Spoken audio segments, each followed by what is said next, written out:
Madam Clerk, would you call the roll, please? Peter Talbot. Here. Jim Jenks. Here. Nina Allard. Don Walsh. Here. David Velver. Fiona Pearson. Here. Trisha Kramer. Here. Greg Wolf. Here. And John Manlone. Here. Quorum is present. Please join me in the pledge. I pledge allegiance to the flag of the United States of America and to the republic for which it stands, one nation, under God, indivisible, with liberty and justice for all.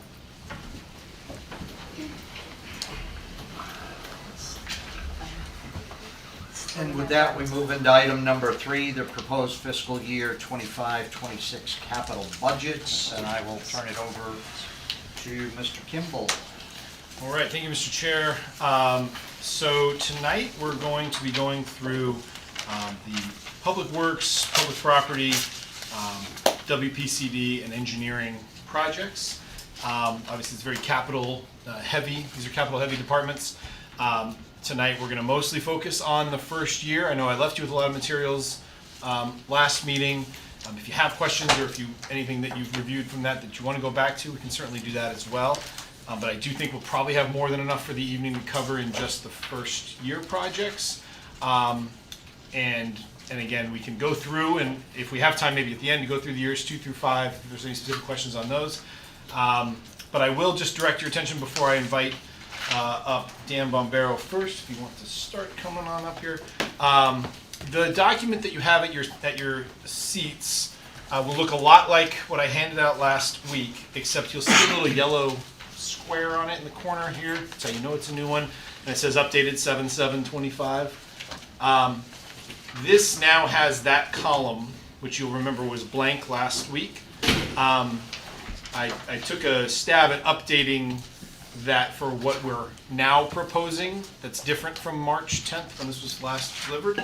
I also went through and took what the Board of Ed presented last week in lieu of other projects that I had recommended, different cuts and adjustments. So you'll see those there at the bottom, both in the form of the first 2 projects, $150,000 and $250,000, fire sprinkler and the playground equipment that are both proposed and on the updated, but then also the deletion of those next 4 as they were proposed back in March, but the addition as recommended or as requested from the Board of Ed of those 3 that we discussed last meeting for the total of 5 projects, right? So similarly, I've gone ahead and preemptively done the same for the projects we'll be discussing tonight, so we can kind of focus on those that we are most are the same when it comes to the Public Works engineering items, but there are a few modifications as things have kind of changed in the last 4 months.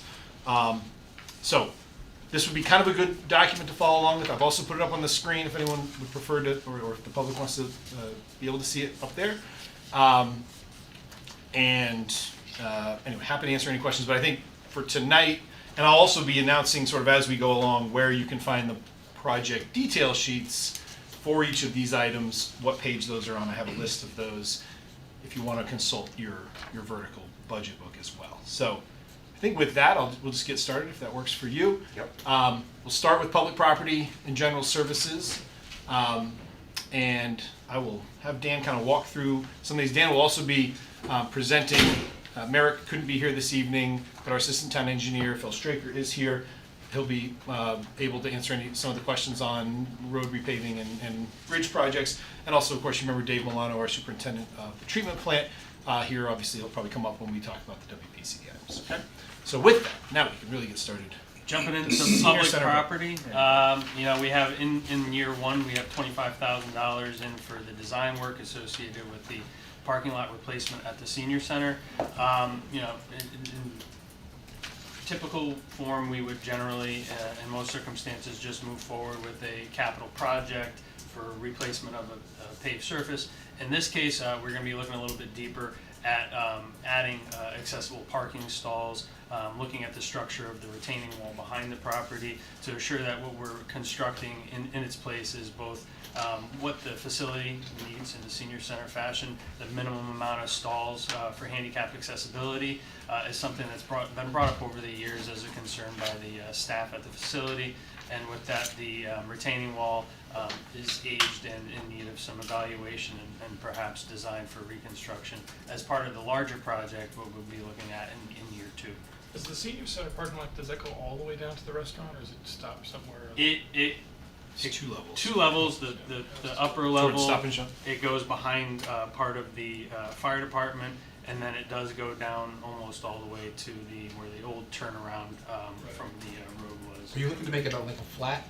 All right, we're gonna see what the opportunities are there for Depends on the changing the grade. grade so that Yeah, we can get because more accessible stalls closer to the building. There's in order only a for few them. up there right now, Right. and anybody else with a Yeah. handicap has to go up steps, so. Unfortunately, a caveat to that is that they have to be in a certain proximity to the building for them to be leveraged as actual accessible stalls. So Right. we're a little bit limited, but I think there's some opportunity for improvement. And you're talking about the retaining wall, is that the big retaining wall between that and Stop and Correct. Shop? Yep. So that's ours, that belongs to the town. Absolutely. So in doing that, would you look into making more of a ramp style versus just steps down to the Stop and Shop parking lot? I think we're gonna look at, what are the opportunities, Len, whether or not it's, raising the grade of the back parking Right. lot up and perhaps offering a ramp opportunity in order to get easier access for some that might still be more mobile, and then looking at the right side of the upper parking lot for adding some accessible stalls closer to the building. Because I just get concerned if you do raise that parking lot, You're then, in turn gonna have to raise the wall. and then there's more steps down, and that defeats some of the purpose of having that stairway, so if they could just even look into that, it's a different way of getting down to that parking lot, that would be good too. You also have to be careful of the pitch, obviously, when it's icy and other things, you want to make sure it's safe. So part of this, again, is just the $25,000 now to study. As I mentioned before, if you do want to follow along at any point in the budget books, this detailed sheet is on page 170. You'll see that in year 2, there's a current placeholder of $400,000 for this project. Again, as we've done these in the past, the idea is to design it and get that to be a real trued up number when we're back to you next year for funding the actual senior center project.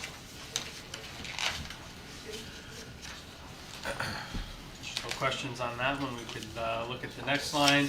And you'll see in turn from where Sean had things last meeting, the animal control facility is what we were originally looking to fund in year 1. The line below that represents the various town buildings improvement line that was not set to be funded in this year. However, in trying to get the animal control improvements expedited, we leveraged the existing various town building improvements account in order to fund that in advance of the capital budget process to meet the requirements set forth by the state ACO. With that, the proposal as it stands is to zero out the $200,000 that was originally year noted for this year's improvements to the facility, and instead refund the monies that are being spent out of the various town buildings improvement account. I would say that in years, if you look at the detail sheet for this on page 167, in year 1 we were proposing $200,000 in improvements, which was originally envisioned by both the chief and the consultants that looked at it as a means to evaluate and design either improvements to this facility or perhaps even a new facility elsewhere, with year 3 as a line for what the anticipated cost would be of those improvements. In working with Tecumseh Humes, we were able to actually meet the requirements of the 2029 DOAG requirements and get these done for under $200,000, which is a victory. So we we're don't need able that. to do it a lot more quickly. We don't And- need that 1.5 million in Correct. year 3 anymore. That's why it's zeroed out in my town manager recommended, but also you won't be seeing that again because this will be, we have confirmation from DOAG, this will be 2029 compliant once it's complete. And as Dan said, just to echo, for obvious reasons, we wanted to expedite this and not wait for this process to get the work started. The work is all well underway now. And as he said, we've been using the various town building improvements, and what we're asking now is not to fund the animal control line itself, but just replace that because that project will be funded by the various town building.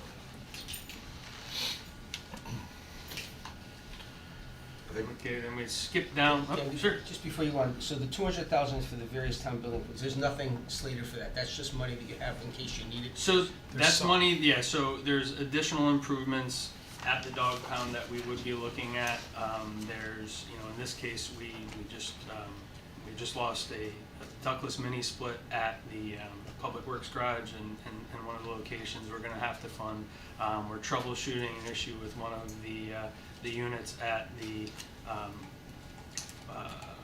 one of the cell towers that last year lost a condenser. There's a plenty of projects to execute as we move forward with the funding for this. Various smaller roof projects that we can tackle, and what we try to do is we try to hold that, prioritize the list, and then as we get towards the possible funding for additional money, we would execute those projects. And we do hold that money for these one-off instances where we might lose a larger piece of equipment, and then we fund those projects as we get closer. Yeah, so some of these, again, we've had small boiler projects, things that may pop up over the winter. There's not time to wait till the next capital project. They're also not by themselves large enough to be a standalone capital project. Other items are, I think, the senior center flooring, I think, was one that came up. Again, not quite large enough to be its own full-scale project, but with funding available. Again, some of these The requests hot take water from heater years. last year we did at the fire department, it went, and we were able to expedite that equipment. So the 200, is that, because it looked like in here you had. We had $310,000 Yeah, so that we you had just asked pulled it for. back a little bit? Is That was, we're not looking to fully fund it. Okay. We did, we were spending nearly $200,000. We're just looking to refund it Just without something asking there. for Okay. additional costs. So this sounds like general maintenance on a lot of it. So, Correct. so is that why, like every couple of years, we try to put that Yeah. money in there and keep, is there a current balance now in that fund right now? Or is it? It's gonna be close to zero. It's close to after- zero because of the ACO building project. But yes, to the point you're making, clearly, kind of the little soapbox I gave at the last meeting, some of these do border, they are distinct projects, so they're eligible for this. It's not like we're paying, utility costs or something out of this, that kind of a maintenance. But they are recurring items, and of course, in a perfect world, we'd have this funded out of the operating budget. We recognize that's push-pull with the mill rate where everything is. And I did have a line I had an increase to that operating budget line in hopes that, one day we can continue the conversation and move more of this maintenance-related activity over to operating so that we're not bonding the money. And again, it's also a good example of one that if we had a larger CNR appropriation, a couple of years ago, we kind of got that up actually to $1.5 million. If we had a larger CNR this year, we kind of pull it back, obviously. But when it's higher, there have been years we've probably been able to fund this without bonding it. This year, because that's a tighter number, it's on the eligible list for bonding. Would this be the area where, in the past, we used to have an open space fund that we used to put money into? Still have that. And where is that on here? We haven't put anything into it in some time now, I guess. But Last year. right? did we?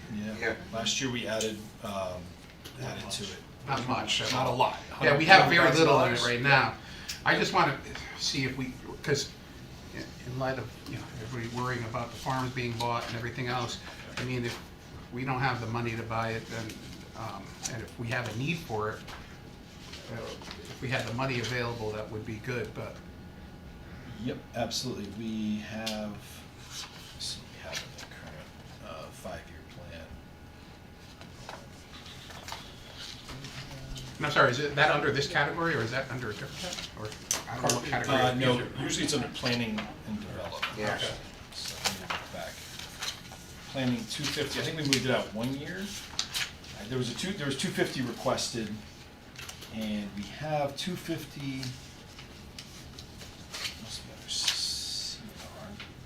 Oh, no, we don't. That's one. No, we don't have anything in the 5-year plan currently, but yeah, at any point, the council could certainly decide to add back. We've had those conversations, certainly feel like, Yeah. we've gotten some community response and questions over the years. Yeah, I just would like to try to see if we could start putting, at least in the 5-year plan, just to have some placeholders in there, so we can at least have a discussion. All right, any more questions on, again, we're happy to come back to these as we go along if you have any more on any items if you think of them later. We'll skip the fire truck for now as we're focusing on the engineering public works projects. Moving on to public works vehicles, non-dump trucks and equipment, $60,000. Yep, and if you look at page 203, of the 3 items that were proposed for a total of $337,000, the town manager supported funding for a road saw, which would replace an aged piece of equipment that we regularly use for cutting and patching, cutting around catch basins in preparation for the road paving program, among other road-related work that we need to do. And in addition would be a new piece of equipment, would be a manhole coring attachment at $44,000. That would attach to a skid steer.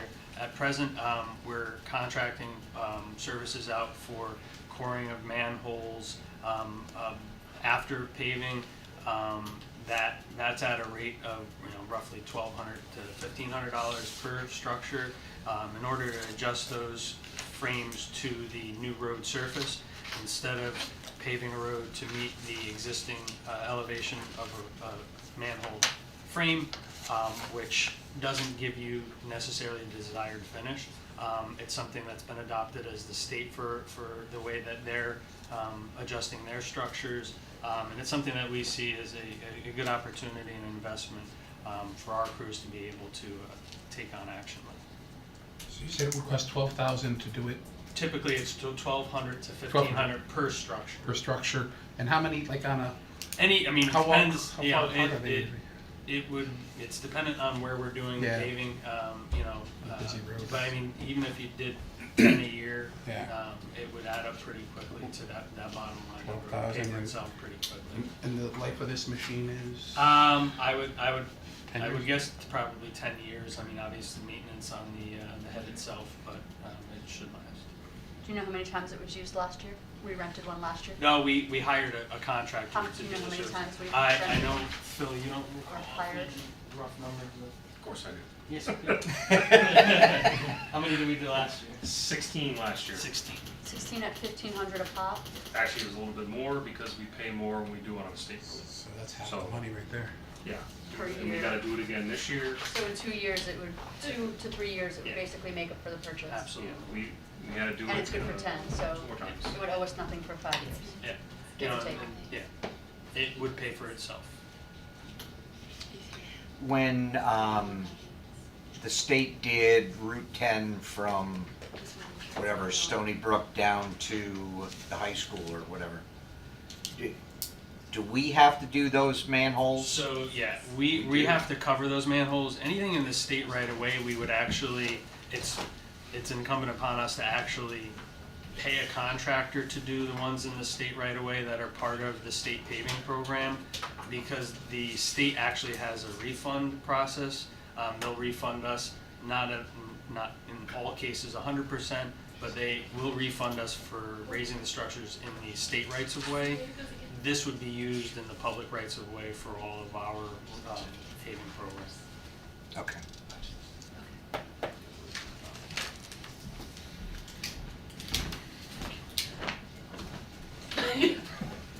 Sorry.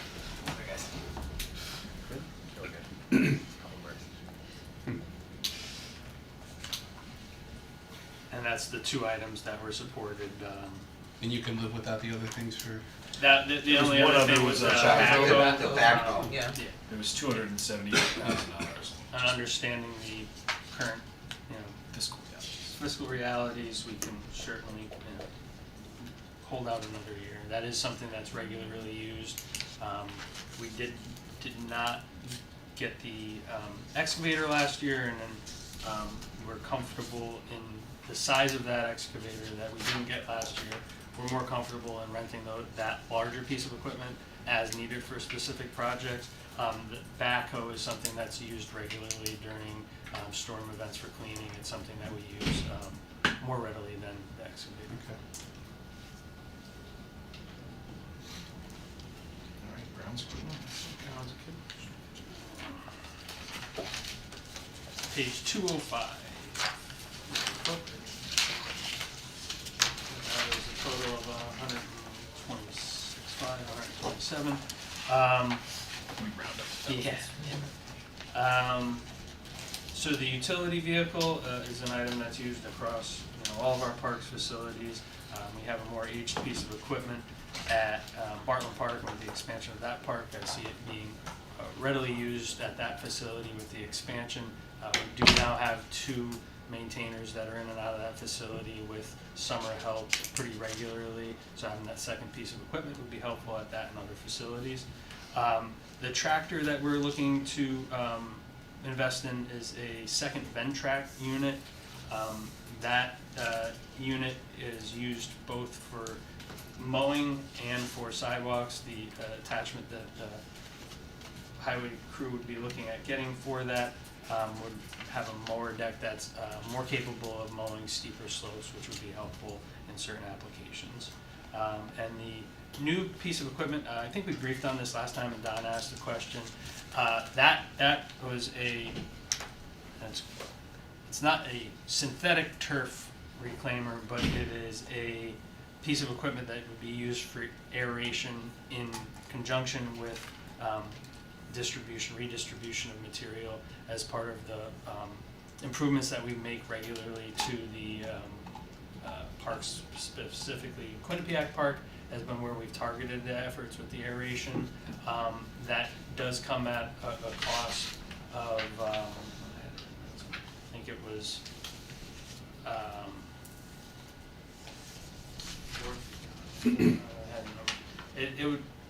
it would pay for itself in a handful of years. It's actually used for improving the quality of the soil by aeration, and when we're doing the leveling with the sand soil mixes on the surfaces, it helps to aerate them prior to doing that in order to get that to infill and loosen up the material. Is this at Bartlett too, then? It can be used at any of the fields. The turf, the synthetic turf piece of equipment that you asked about is something that the Board of Ed does have, and it's something that the highway crew has spoken to them about, and it's something that they would work with us on. Sharon, I don't know what's going on. The TV is making strange noises. Is that TV? Is there, can you just turn the volume off? Is it that, or is it Sound gonna already fall off the turned wall?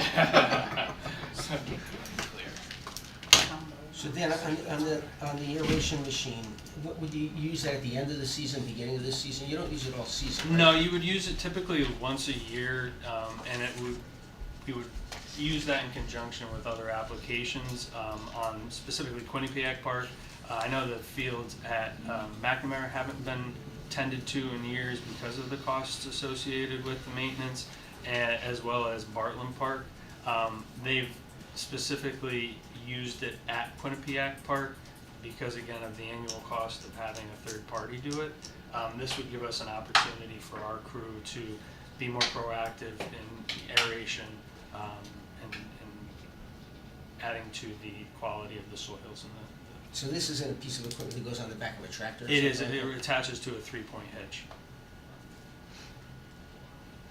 And because you're only using it a limited amount of time, it doesn't make sense to just still contract for those for a little longer? If we were only going to look to target the one location that we have been targeting, we could continue the path that we've been on. I think I forget offhand the cost per acre, but that's what it's based on. And if you did say, I think it's $400 per acre. If you did the entirety of Quinnipiac Park with about 10 acres of playing surface, it would be $4,000 annually, and that's not to include any of the other parks or facilities that we would like to be more proactive on improving the quality of the Well, I would fields. think the new Bartlett, the Great Lawn or The something. Great Lawn could be something that we could do. I mean, it really improves when you're looking at compaction. It helps to loosen the material up, add aeration to that, and when you're overseeding. How many acres is that? About the same? I think it's similar in size. I mean, it could cost, if we. If you went around the it entire could cost town 10,000 in or one more. year, yeah, absolutely be Okay. more than, yeah. As long as they don't hit an irrigation system. Right. Yeah.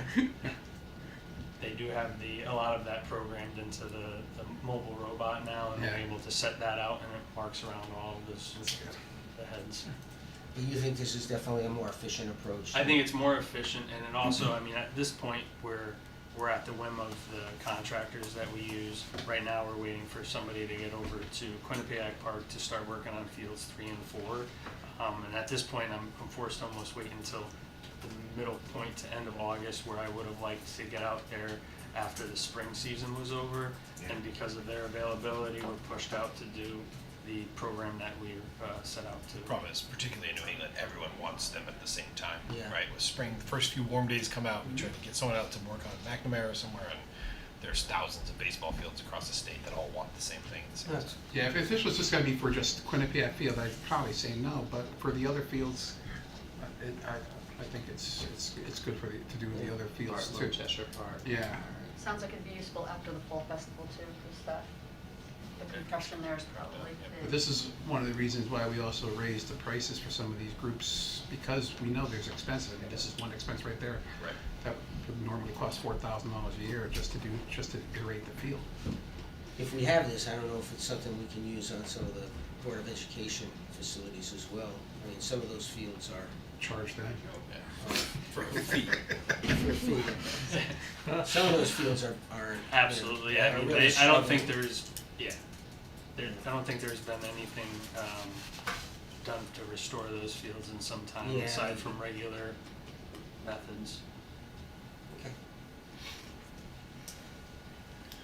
All right, so moving to engineering, I don't know if Phil, you want to join at the, just in case there's any questions, but we'll start with everyone's favorite, the road improvement program. And again, a little unique this year. When I was making my recommended cuts, obviously this was a pretty significant cut from what was requested, as I recommended $400,000. I was also, at least at the time, back in February, looking at existing balances. You gotta remember these really roll year to year. There's a very well thought out plan and evaluation system, of course, the road improvement program undertakes that Phil now helps oversee. Dan used to oversee before. So what you will see here on the sheet before you is there is a request to get that up to about $800,000 at a minimum. Again, this is one of those that it really comes down to the appetite for the council in terms of how much you're sort of willing to invest in it. It will all get spent. Every year gets a pretty overwhelming amount of votes, certainly. But Cheshire, I think, has we're very proud of our road network. I think when you drive in between towns, which I just did over this weekend a couple times, I hold up our roads to really any of our surrounding towns. I think we're compare very favorably. That being said, it takes continual investment. And so part of the rationale behind the $400,000, we had about $300,000 that I thought we had from the prior appropriation that would still be available. You got to remember we combined with the East Johnson project last year into one large $2.8 million appropriation. The good news is there that that, and correct me if I'm wrong, that, and I think I know for sure Industrial Ave have come in a little under budget, I think 100 or 150,000. While with industrial, you'd need to actually reappropriate that. You don't just get to spend that for not Industrial Ave, of course. Of course, the road improvement program, East Johnson, was more flexible because it was a combined project. That's underway right now. And so, again, if you remember that sheet I passed out last time that showed existing balances, some of those, again, it becomes a very stale document pretty quickly as soon as a large $700,000 or $800,000 project, a PO is cleared for that and it's in the system, all of a sudden that draws down on those accounts. But in order to have about what we think we need for paving next year, Phil and Merrick have asked for an additional $400,000 from what I cut it to at the $400,000 level. Again, maybe selfishly, $400,000 also kept it under referendum, one less referendum item in a difficult budget year. Of course, that's a consideration. The council just has to decide what you're most comfortable with. But the recommendation before you tonight is $800,000, so that's difference from what I recommended of about $400,000 increase. And what's the total you have then for that year for road improvements? What's the total come out to with the 800 versus the 400? Yeah, so it would be 800 plus I think it's 300,000 from the 24 prior year. There's only 300,000. So it's only about 1.1 million. In most years, we do 1.5. I always ask for about 2. 2.2. Yeah, exactly. We've settled. Most of my years here has been between 1.5, 1.8, 1.9. Again, last year was an anomaly with the 2.8 because it was two projects put together. but I think even then it brought it down to about 1 point, East Johnson 1.2, right? So even last year was only 1 point, well, it was about 1.6 million, so, right, for 2.8 combined. So the short answer, or long answer to your short question is $300,000 about we have now plus this 800 would bring you to about 1.1 million. It would still be less than a typical year of road paving. So 300 was projected after all you do, because you're in progress of doing things. So right we don't now. know for sure, but yeah, exactly. About 300,000 available now. Not earmarked for this year's paving, maybe that's the best way to say it. Yeah, prior years. Prior years. And you said usually 1.5. Usually 1.5, and of course the cost, I mean, it fluctuates with the cost of asphalt, the cost of oil, and then that has not really gone down historically, so 1.5 is kind of just holding probably the line. 1.1 is going to be a little less paving, but 1.5 is usually what we've actually been able to execute, or 1.5 is what we just budgeted? 1.5 is about what we 1.6. I mean, there's been a couple of years where it was 1.2, and that was, relative to other things that were going on in town. It's always been, and even prior to my involvement in the program, it's always been the motivation of the department and the program to get to 10% of the road network a year, and that's, using various treatments, chip seal, crack sealing, road paving. That's why we've seen that several of the reconstruction projects noted as separate funding, because they eat up the budget pretty quickly, and you're not able to accomplish that maintenance program that the $1.5 million gets you. because they're almost always over $500,000, you can flip to the back if you're curious for the history. Page 361 goes back to 1995. Every referendum project and the resulting vote percentages are in the back of your budget book, page 361, so you can kind of follow back. Like I said, last year was 2.8 million. Year before that was 1.6 million. Year before that it was 2.4. Again, that was another merged one though. And then 1.7, 1.6, 1.7 back in 2019, 1.5 in 2018, and so on and so forth. So the merge, when you say merge, because I see you have two separate road reconstructions, I'm assuming that's design. Where do you see two? I'm going back to here, there's. Oh, yes. there's- Oh, yep. So what why don't you put those reconstruction into that? So what happened was a couple years ago, this started, again, 2022 was the first year we did it, the 2.4 million, in an effort to have fewer referendum questions. I remember at the time, Budget Chair Borowy was looking to have, instead of two road questions separately, both over $1 million, let's put them Right. together to 2.4 million. It kind of just depends on the individual projects. Again, we did that last year too. It did pass with a little less than its traditional 70-something% approval. It was 59%.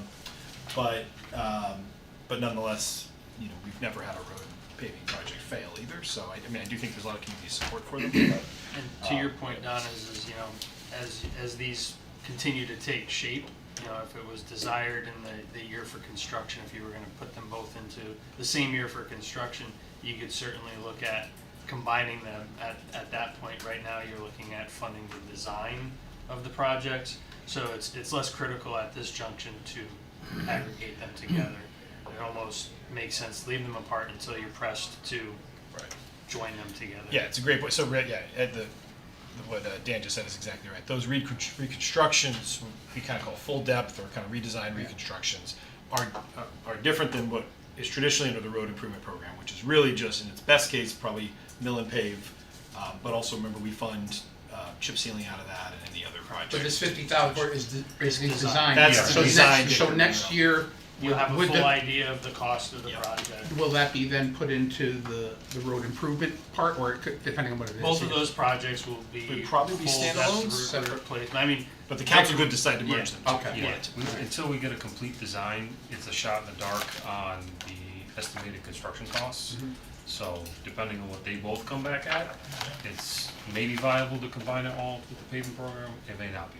But Yeah, again, we don't even know where to start with that until we get an evaluation of the road itself and know what steps we're gonna take to fix it. And that's sort of a good segue to the next two, Dickerman Road and East Mitchell. You'll see on the screen and on your sheet that I've recommended. I had bumped out East Mitchell design by a year, really probably should have bumped out Dickerman as opposed to East Mitchell, so we're sort of correcting that here because East Mitchell, the actual construction of the housing units there is complete. That road is in rough shape and is in need of reconstruction soon. Dickerman Road, while the construction's ongoing, we've certainly gotten, your office gets a number of calls from the new residents there on Soderman Way particularly, who are asking what the plan is for Dickerman. But clearly we don't want to do a full reconstruction until all that heavy duty construction equipment is off-site, which we think is about a year away, but you never know for sure with the market and everything else. So either way, they both should probably be under design, because I don't think Dickerman Road, we're just asking for $50,000 now to design it.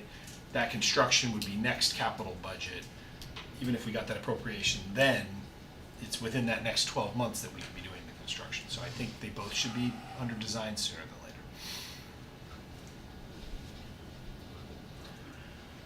later. One's 50 and one's 40, is that just because of the length? Yeah, it's your scope. Yeah, Dickerman's a little bit longer. If you go all the way from West Johnson to town border, is at least 2 times the length of East Mitchell. It's a lot longer. Yeah, yeah. And Pretty straight. the stretch that's in front of Lot 7 is the hardest hit, but going from West Johnson to that point, it's had utility work done in the road between gas and water in the past. So that stuff's starting to deteriorate fast now as well. The entire stretch needs to be. And all the water and gas is already through Dickerman, so. Yes, yeah, it's all sealed up now, everything's connected, it's just, over the last few years, it's been, touched in more ways than one, so. And much of that road from the 691, towards Southington, it was, well, for lack of a better word, a horse path. It was really never improved past the one house it serviced up until the point that the new development went in, building up to the 691 project to get to the bridge overpass. They definitely did raise that road bed up, and there was some work done as part of that project. So you're probably looking more limited in what needs to be done on that side of 691 and north of 691, where the major reconstruction is to take place. Yeah. So we take a road like Dickerman, we're not trying to improve it to like a town standard 30 feet wide and everything else, are we? We're gonna obviously up to the engineering department, but it would behoove us to look at making as much of an improvement to that road as we can while we're reconstructing it. I'm not sure what we have for the right of way there. I know they would have given a 25-foot from center line when they developed that property, but not to say we have that much on the other side of the road to improve it to the full 30-foot that you would want. It won't get rebuilt like industrial or East Johnson, so those roads were rebuilt to industrial standards. Building it to town, because it gets hit with a lot of heavier traffic. Dickerman is mostly cars, like passenger vehicles, so building it to typical town standards is half the process of what we're doing currently. So that costs, there is savings there. Doing it that way than trying to make it for an industrial I application. just see it's hate to try and make it 30 feet wide for the sake of meeting a standard that is, I think it's just not necessary. There's no parking on either side of the road, there's no, I just see it, hate to waste money to create another 30-foot wide road in town. Sure. Yeah, no, I mean, we're gonna try and stick to as much of the footprint as possible. We're kinda stuck with the approach to 691 with the bridge, but we can also look at other alignments. The other request, if you haven't already heard, I've certainly received a few calls in my office that folks there who are living on Soderman are looking for a sidewalk down one side of Dickerman so they can get to the trail. So that's something that, just be forewarned, may come to folks. I'm not sure if They could dig a folks path right across selling the some of street. those units, but I'm telling people that was in their There's no future or access not. to the trail. Into the There is no access No. there, just to be No. crystal clear, we'd have to create it, but I've gotten a few calls from people saying that they would like to see that, some of our newer residents of Soderman Way. That makes sense. Going back to the road improvement program, I mean, if we had 1 year where we were just light and you were at under $1 million, you were at 700,000 with the 400 and the 300. I mean, are there roads that you feel can't withstand another year of, or 2 years of stretching before we double down and have a little bit more loose change in the budget?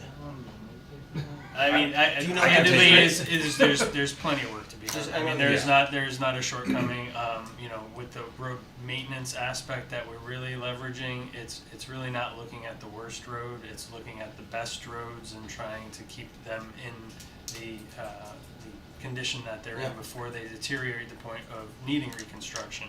So with that, we might look at doing a lot less in the way of paving and a lot more in the way of preventative measures and really just tackling some chip sealing and some crack sealing to just keep the roads as best we can where they're at.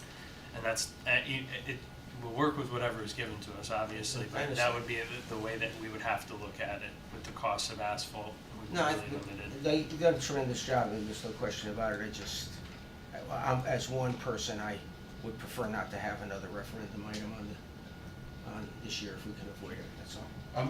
You say, because you have a schedule kind of that you try to keep to. Do you feel like you're behind schedule on maintenance of some of the roads? I would say that we're fighting an uphill battle no matter how you look at it, right?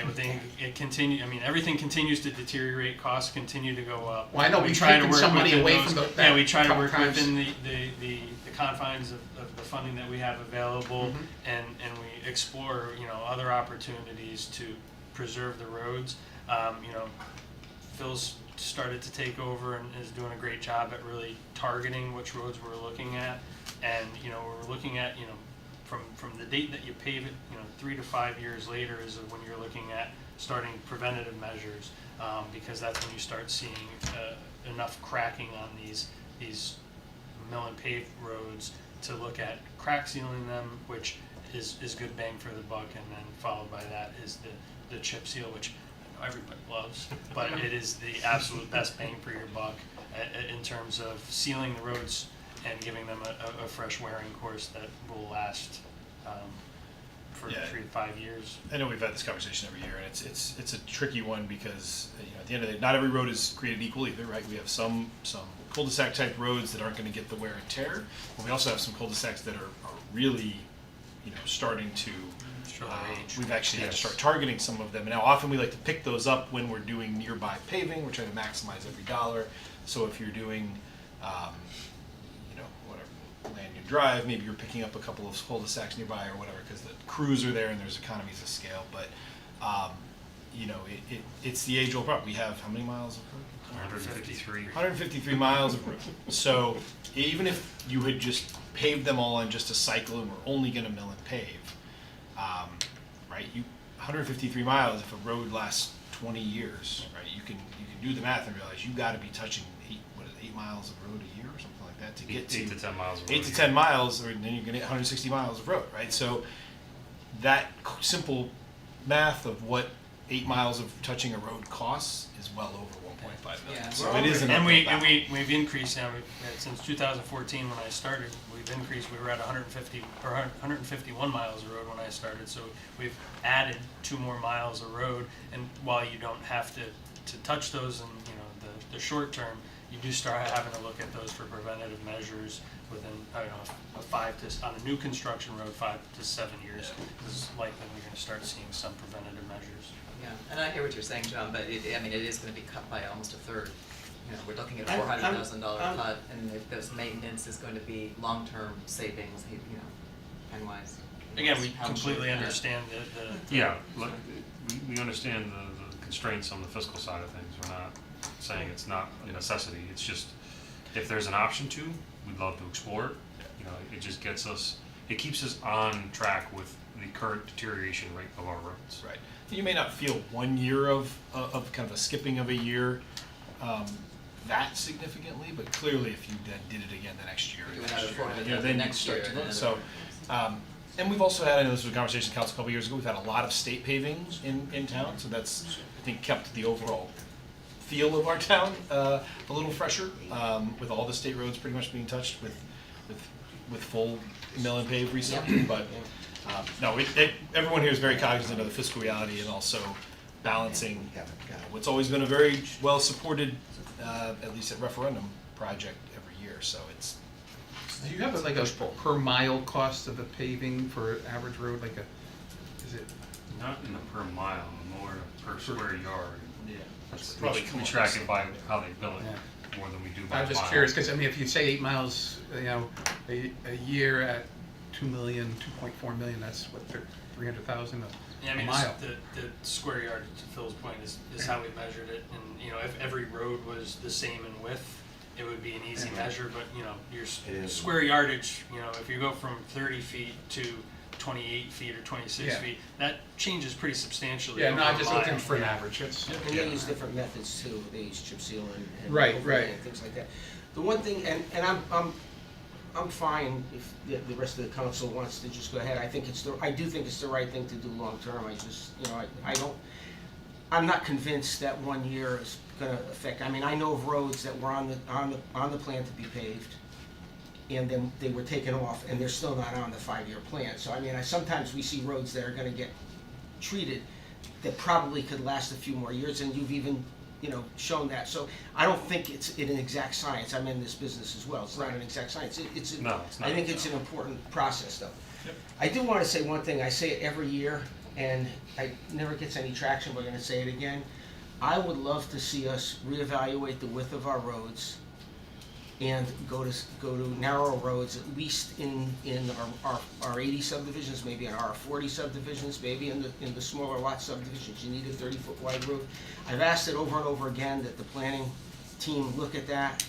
And, I mean, over time, you know, it may not be a big deal, it's better for the environment, over time, it will reduce the amount of improvement. I'd rather see a 24-foot wide road on our 2-acre subdivisions, and maybe you put 4 inches of pavement in as opposed to 3 inches of pavement or something, so they won't Last longer. they'll last longer. Yeah. I mean, I think we should look at that, and we don't seem to, it never gets any traction, so, you know, it's not a big deal, maybe there's not that many new subdivisions gonna go in, so maybe it doesn't matter, but I think it's the right thing to do personally, Definitely. so.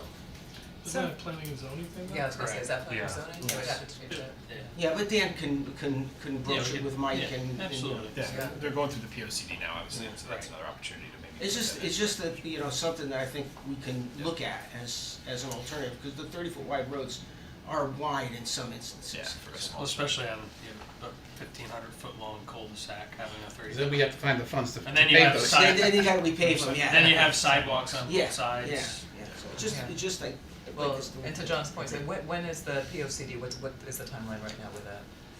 I don't have it committed to memory, but I think it's, I mean, they're still gathering, I know, information and having some public input options, so I think now is a great time. I mean, I'll just say, yeah, I mean, I've looked at the Yeah. website and I've signed up Yeah. for updates and I've received nothing since Yeah. I've been on that list since February, so I don't know what's happening with that process, so. Yeah, the I'll follow up. I know they town council just could get changed, Yeah. they changed the survey 2 weeks ago, I think, on the website, there's a new survey question, but I don't know why there's not updates going out, I'll have to follow up with Mike. I hadn't heard that. So I have a question. If you know that we have to pave 8 to 10 miles per year on average, right? And we have a cost per square yard, and these are projects that are constantly on the capital budget that require bonding. Do we know how much we're paying in interest per square yard to bond those projects? And if it's something that we're doing that we know we need to do, why is it not part of the operating budget? Preach, I totally agree. Yeah. Yeah, I mean, Great question. I'm a big fan of this, but yeah, I mean, the true answer is that increasing the budget by $2 million or so to accommodate it would be a challenge. But I mean, I've said this for a number of years. I know I said it at a capital budget workshop probably Right. 3 or 4 years ago. There's no doubt that if we are paving roads every year over 20 years, and we plan to do so for the next 20 years. And it's a After maintenance those- activity. It is a maintenance activity. Jim would love that Yeah. opportunity. So we're paying exponentially more for Absolutely. these roads because we're putting them on the capital budget and bonding for them. And I understand taking them off of the operating budget Yeah. makes our mill rate look really sweet. And especially during an election year, that would be really tempting to say, let's do something to make it look sweet, because boy, I wanna look like I'm working for the people. But the reality is, we're paying a lot more in the long run. So part of my question is, with respect to our operating budget that we just passed, when we bond for these projects, like the projects that we're bonding for this year are gonna kinda get rolled into the operating budget next year, cause it's part of debt service, is Yes. that correct? So this is exactly why it's so hard to undo it. Right. Is that you won't really feel the full benefit Right. of undoing it, even if Right. you moved it all into the operating budget. Right, The full benefit for about 19 years, because you're still gonna be paying for the Right. last 19 years worth of road projects. so the budget we just passed, a Correct. huge part of it is debt service for these projects that On are roads, really, for the What- last night, so it's interest paid, it's almost like me charging all of my groceries on a credit card and paying them off over a 20-year period, but I've eaten my groceries, long ago, I'm still paying more and more and more and more. So how do we get this to be part of the operating budget, since this is a reoccurring expense, and it will save our taxpayer money in the long run? Yeah, it's a challenge. I mean, the reality is it's a challenge. You'd have to move, you'd have to increase that, you'd have to create an appropriation in the operating budget. That part's not terribly hard, except that, Right. let's say it's $1.5 million. If you move it in $1.5 million, that's an increase to the operating budget. We'd still have almost the same debt service as we had the prior year and the next year after that. I would say more realistically, around 10 or 11 years, you'd start to really feel the benefit, because Right. obviously you're having more and more old road projects falling off. And once you've kind of, I guess, undertaken the pain of bringing it into the operating budget one time, Right. it sort of stays there. There's some, now, I'll say two things. One is we're in good company, because many towns do this exact same thing, partially just because roads are very expensive. Even the road paving road, doesn't mean that we're Right. doing it right. It just, Right. is why when I was in Simsbury, we had this exact same debate for Right. years. One thing we did that was just a little different there, and just, it's neither here nor there necessarily, but the state does give town aid road money. We take that in Cheshire for years, from before I started here, as just general fund revenue. That's helping and offsetting the mill rate. But there in Simsbury, we happen to take town aid road money, because it is actually specifically targeted for just roads. And that's why Jim always has to justify that we spent more than what we received in town aid road to the state every year through capital. But we just took that money directly towards our roads every year, so that we didn't have to do that justification, as I said. But that was something that was already in place, so around $700,000 or $800,000 a year, which is about what town aid road is, would come and go directly to paving. So you could do the same sort of machination, doesn't really save you anything, because now you're losing that from revenue, but you're at least targeting town aid road grants towards roads, which is an option. But I am fully supportive of, I do think this is the most, we call them road improvement program now, but it's really a road maintenance program. And so it is a maintenance expense. I plan on driving on it for as long as I live here. Yes, same. I would like for it to be paved. Yeah. Even if there's a way to transition, so let's say on average, we need to 8 to 10 miles per year, why couldn't we start to phase in, a certain portion of that as part of the operating budget, so this way you're not taking the burden of all of it on top of all of the debt service and extra interest that we've been paying on all of these other capital projects that really should have been part of that. I'd rather our money go towards our projects versus our debt service and the interest, because we want to keep the mill rate low, which I know it's tempting to keep the mill rate low. I like a low mill rate myself, but I think. Yeah, and in the long run, it's not actually keeping the mill rate low, right? At the end of the day, it's Exactly. adding 40% of the cost. Exactly. So that, I totally agree. I think everyone's kind of, well, I can't explain why we haven't done it, other than I would love to do it, but probably the reason we haven't is that we're either perpetually waiting for that day when we're just so flush that we can finally do the things we've always wanted to do. Same thing with my right? house. Same thing. Right? We're out here digging for gold out in Yeah. the.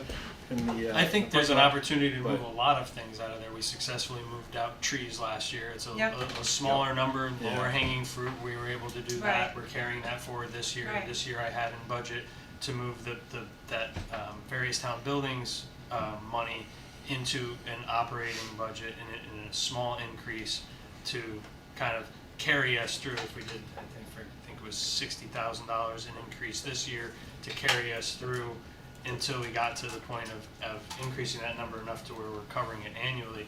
So if you look at that as that's one of your bigger items, that is maintenance. Yeah. There are several other lines that are lower hanging fruit, smaller numbers that you can move over first and then you take on the big ticket item. Yeah, or things like road reconstruction always stay in the capital budget, because they're one time, we're gonna take Industrial Avenue and we're gonna rebuild it from start to finish.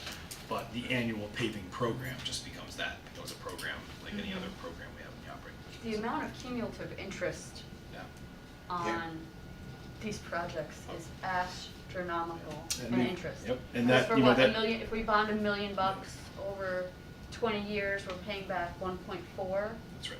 So if we're yearly spending an average of $1.5 million on roads every year, that means every year we're accumulating another $400,000 in debt on roads.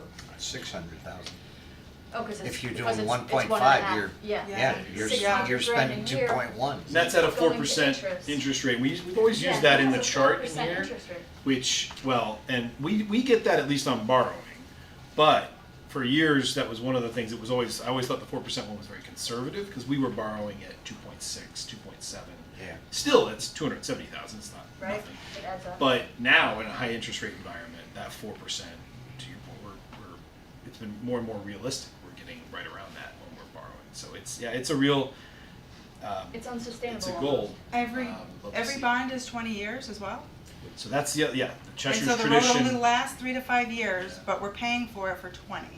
So we're That paying. is- No. they- Road lasts for 20 20 years. A chip seal is a single But- chip seal is a 3 to 5 year chip treatment. Okay. A double chip seal is a 10 to 12 year treatment. Those are at like 20% the cost. But it of a needs typical- something after 3, so a brand new road Yeah, would but need it's- something it's- after 3 to 5 yeah, It's years? preventative measures. But I it's mean, a lower there's cost. an opportunity. You're trying to get a road, like a segment of road though, you are trying to get it to last 18 to 20 years after all. Becomes a point when the treatments won't Right. do There's a enough. financial Okay. maintenance to that. And Are we then you bonding mill that it. financial maintenance as Okay. well? Are we bonding for those financial maintenance? Are we bonding for the chip seals? Are we bonding? Oh, yeah. Those are in the. Yeah. it's in the- Yeah, it's- that's Oh, the entire right. road improvement program. Yeah, but on the other side of this, to put a $2.5 million burden on the taxpayers. It's already on They're them. paying for Well, it well, already. right, but We're in We're one paying year, or in yesterday's. 1 year, adding that into the, Right. I mean, I look at it as. Incrementally if would you- probably be Do you ever better. look at how much your mortgage on your house, how much you actually paid for your house after a 30-year mortgage? I mean, Right. it's huge. I mean, you really don't think, I look at these roads as, okay, if it costs us $1 million, it's really costing us $1.4 million. Okay, that's what the cost is. It's not the $1 million, it's $1.4 million. But what is if you our could cost. change that? Doesn't But have to we're be getting that a way. How do you million change it? By putting, Incrementally, every year adding by a adding little more burden portion. onto the taxpayers? It's already on No, them. it's They're already already paying it. It's, for it. but We're not at- paying yesterday's debt. We're It's like a credit yeah. card. I understand credit cards, I Yeah, no, understand. the banks Yeah. benefit. We're- I It's- understand it's- that. And it's Yeah. the taxpayers paying these banks. If you wanna put, say, okay, we'll put another $1 million into the, I would Right, rather right, I $1 million mean- of the taxpayer money goes towards $1 million of product, not 1 million towards 70%. product and 600,000 towards bank. paying bank fees. then you might as well That's take really what it everything is. out of the capital budget. No. I mean, Well, no, because not everything is. there's is yearly other maintenance, there's $200,000 maintenance on, There's general maintenance. there's a practicality to it. If everyone could buy their own house and not mortgage it, everyone would buy their own Of house. course, and of not course, of course. We also Nobody have to be wants to go into practical. debt. Of We course. have to be practical. We just can't all of a sudden say, this is Right. the more efficient way and Right. the least costly way to do it, so that's the way we're gonna do it. We But just an have to, there's a incrementally balance. adding, Maybe. year I'm- to But we year. If have we to could trend phase in the it right in direction. somehow, It'd be good for us to right? begin trending in the right Transition direction. process. Yeah. A discussion How, is what we how want. could we potentially transition and phase it? Is that something that has been done in the past? What would that look like? We would, it would be through the operating budget process, so we Yep. have to propose, and I can certainly Well, propose next year's budget Again, we did that similarly on the tree we did it program. with the tree. Yeah, and I then heard I Dan say that proposed we've this done year- it with some programs. Right, and I proposed it in this year for the various town buildings account, however, because of the current fiscal situation that we're in, it didn't get funded this year. It's certainly something that I'd love to see, and Jim would really love to see is regular maintenance activity.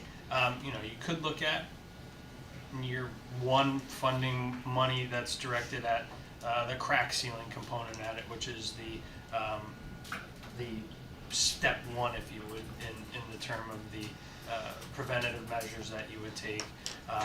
And you could fund $100,000 in that, and then you could look at the next year is funding some of the chip sealing or some of that part of the PIC program. Again, I think to John's point is you have to look at it over the life, and the paving itself, a mill and pave overlay is a 10-year plus treatment on a good road. And at that point, it's the cost that you have to look at. Yeah, we just need a year where we don't have a 15 million gap. Right. This one Yeah, was not Well, that would be decision great too, today. that would be great too, Exactly. So I think absolutely. it's, yeah, if But I in think terms of it's like a worthy, long-term I plan, think it's a worthy absolutely. goal. It- You No, know, no, to it's- transition We're looking something. at, it's just, I'm just thinking this year is, it's like, Yeah. No, I'm not saying the next couple of years necessarily- might right. not be good, but. Well, With all the development, the tax revenue that will start to come in, it might be able to be mitigated if it stays Right. in over the next 5 years or so. right, and there's nothing that can be done this year because the operating budget has already been established, And in but 10 I'm years, just it saying, actually Right. saves us money. exactly. The 10, least we 15 can years. bond, the better. Yeah, yeah, and I would also say that fewer. I mean, we have a very, I think comparatively, we have a lot of capital projects. I think because they've gotten smaller and smaller. I know this is something we talked about last week with the Board of Ed projects. As capital projects have kind of hovered around this $100,000 maintenance-y item, it's the same concept. In a perfect world, capital budget, and there's a whole. I mean, the capital budget, the concept of borrowing over multiple years. It's also rooted in making sure you're spreading the burden of a distinct effort. Let's say you're building a new firehouse or something. If you want to spread the burden of that across more than just 1 year's worth of taxpayers, across 20 or even Right. 30 years worth of taxpayers, just like we're doing with the schools. Of course. Clearly, the financing of it has an enormous role in municipal, Right. projects. But as you're either getting to smaller and smaller projects or annual recurring smaller projects, or in the case of roads, even though we're doing distinct segments of road, it's kind of all one big happy road program. There's certainly a case to be made that that should be in the operating budget. And the need to spread it over 20 years of taxpayers is kind of refuted a little by the fact that you're doing it anyway every 20 years. So, Right. different than building, say, a new senior center or a new Exactly. distinct project where you want to Gotcha. share in the burden. And you could still be paying off a road, let's say it doesn't last for 20 years, you could still be paying off a road, and in 17 years, it needs to be completely redone. So you could be paying for that same road double. It's possible. Potentially, yeah, Yeah. yeah. Yeah, and that's where we try to Typically, get. that wouldn't happen, but Yeah. there'd have to be an underlying problem with the foundation of the road or something for that to occur, Yeah. otherwise, But, yeah, pavement but, repair is usually sufficient. yeah, but certainly the concept is a good distinction, especially when it comes to, and we'll talk about this a little more with CNR. The idea behind CNR projects, they are sometimes shorter lifespan projects, like an IT, computer upgrades, things like that, servers that maybe won't last, almost never will last 20 years. But because we're paying with CNR, that's really cash for capital. We're just setting aside a set amount of cash each year and self-financing it, like putting it in our own piggy bank, so to speak. Then you're not paying any interest premium on those. And so the fact that even though it's in the capital budget book, it's not expected to last 20 years, and we're not also bonding 20 years to buy a laptop. You never want to do that. Is there a limit to what can be in the CNR account? There's a state statute on CNR. It's a percent of overall budget or something Okay. like that. But yeah, we're well under it. I thought the cap's like $3 million. I'm not familiar with the cap. Yeah, but there may be no cap. Cash is king. Cash is king. The cap, We just it need the doesn't cash. pay for Yeah. So that's the problem. Getting the cash. You can find that cash. But no, it's a great. I mean, it's a great conversation. Something I certainly welcome. Bridges. Bridges, intersection improvement first. I think Weeks Road over by Highland Yep, School. sorry. Do you want to just touch on that? You approved design money last year. So that project's now fully designed. We just need, obviously, the money to construct it. The only hiccup involved with that is we have to coordinate it with the state's signal improvement project that is going to incur across the entire stretch here of Route 10. They're going to make improvements to that intersection themselves. So their only caveat when they reviewed our plans was, don't start it yet.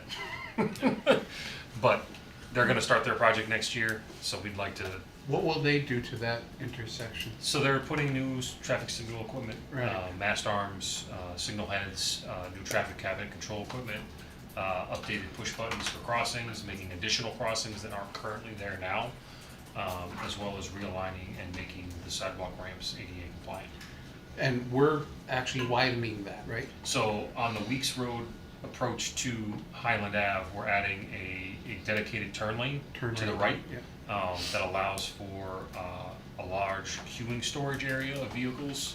Instead of ever being stuck in one lane, to get to the light, and everyone that wants to take a right is stuck behind people who are trying to take a left. Well, now people go both ways, and you can have I think almost 15 cars queued in the right turn lane, which then lets you get at least 15 or more queued in the left turn lane. So combined with the upgraded signal equipment, which will have a better level of service and throughput of vehicles, they'll start turning vehicles out of the school faster than they currently experience now. Caveat to that is that it's a massive benefit to the town that the state came through with this program because the proposed realignment and adding of that lane, all of the costs of this upgraded equipment, the ramps and everything else would have had to been borne by the town if we had done it outside of the state's program. Timing worked out phenomenally on this. They've got the design and going out to bid next year. Kind of like we're waiting for Correct, sir. How That I many think years? is, I think that's, Any day now. yeah. any day now, right? I heard No, that think the last is- 3 that- years. yeah. That is, I think, possibly part of that program, no? The next intersection up, the Curve intersection Hill at over Curve by Hill is Chapman. part of the Oh, signalization. I think it is. I don't remember. It's 17 intersections, so it's pretty much all of them between South Brooksville, Cook Hill, to Industrial Ave are getting touched in some form, whether it's a complete upgrade or just a partial. And that is in and around the time frame that they told us from when we terminated our project. When they do the accessible curb, I'm assuming they're just gonna do it so you can cross over Highland, because there's no sidewalks going up yet. So Yeah. So, part of the Weeks Road program is we're adding sidewalk down the side of Highland on the east side to that apartment complex that's right there. good. So as part of that, they're also adding an additional crossing on Highland, both at the south and north side of that intersection. So it'll be perfect. four crossings, a full box. As opposed to just the one. Yep, those are the one So you're now. gonna go to the apartment complex with your sidewalk. Yeah, they'll be happy to hear that. Yeah, because any further than Wait that, for it to come walking through the woods. yeah, no more walking through the woods. Any further than that will be financially challenging because yeah, you'd be putting retaining walls in, and just getting the state to sign off on a retaining wall for the East Mitchell extension was like pulling teeth. So they don't like retaining walls in their right of way, so it's kind of not viable. But we're going to at least extend it to that apartment complex, let everyone, get That's down part this of wall. this? Yes, part of that 400,000. It includes that. It's a great project. Yeah. Yeah. Hopefully they'll use the sidewalk. Rather than keep going. When Castle Glen puts a wall Yeah, yeah, with a moat. Those kids are pretty crafty, they might just jump over it. Yeah. They're persistent. It's fun. Farmington Drive? Yep. Yeah, that's already designed. Yep, that one has a complete design, so that one is just a sorely needed upgrade to the culvert crossing at Farmington Drive. It's downstream of the new school, so any additional impervious area that receives is going to have discharge into the water course that runs through this culvert. That's the water course is behind the houses on the south part of Sharon Drive. It goes behind their backyards and Yeah. crosses Farmington Drive. Yeah, so currently there's two pipes that cross under the road currently, with one that has pretty much complete blockage in it. So it needs to be wholesale replaced to have its full capacity restored. And having that in place prior to having all the additional impervious at the school come online, it's getting ahead of the curve. The next one on the list you'll see is crossed off. That's because Mansion Road Bridge design request was $10,000, but the engineering department was able to We find scrapped some funds together. funds and together in their shake the existing couch cushions. operating budget, saving some savings. See a little bit there. But that one has been designed or is under design, and Yes. so we don't need to ask for the 10,000. And once we have a price for next year's capital, we'll put that in for next year. And then you are aware of the Notch Road Bridge application because we just approved the bridge program grant at the May council meeting, or right at the end of May, I think. Yeah, was the right at deadline. the end of May, because it's gonna be in by June 1st. So that was a zero from what I had in March to present. Now that's the design money, right? Yes. 195,000. Yes. Half would be paid by the grant. You gotta front it. You have to front the money to design it, and then remember that's the $2.3 million Notch Road replacement. Could we go back to Farmington Drive just for 1 second? Yes. So the Farmington Drive, that's a structural issue, a safety issue, or is it a flooding issue? It's mostly a flooding issue.